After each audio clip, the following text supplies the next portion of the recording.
je me permets de t'arrêter à ce niveau Oui, parce qu'il y a deux termes qui me retiennent dans ton propos.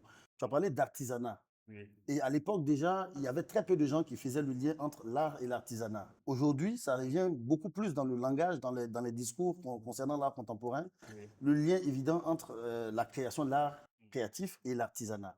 Et toi, déjà, à cette époque, tu pars en fait d'une formation, on va dire, traditionnelle, Oui. qui te donne déjà ces outils, Mhm.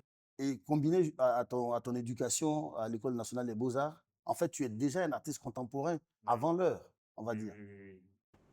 Au fait, avec cette formation à l'école traditionnelle, que j'appelle l'école traditionnelle, à savoir avec les artisans, quand je suis allé à l'école qu'on appelle européenne, j'essaie de faire un résumé des deux techniques et j'ai voulu me donner une personnalité à travers ces deux techniques.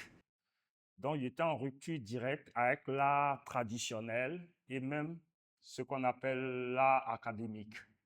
Donc, à partir de la récupération, j'essayais de faire mes propres créations. Et donc, les spectateurs, en voyant mes œuvres, certains se disaient, est-ce que c'est pas de l'artisanat ou de Est-ce l'art que c'est moderne, ce qu'on appelle aujourd'hui art contemporain? Bon, j'étais incompris hein, pendant un moment, parce qu'on n'arrivait pas à me mettre dans un canevas? ouais, dans un canevas. Et ça, c'est très intéressant parce que Oui, moi et d'autres, je peux te citer des artistes, hein, oui, aujourd'hui des artistes qui ont été certains de tes élèves, oui, Yanzi Saint-Étienne, moi-même, oui, Basile Dogo, à l'époque, oui, qui était ton assistant. oui,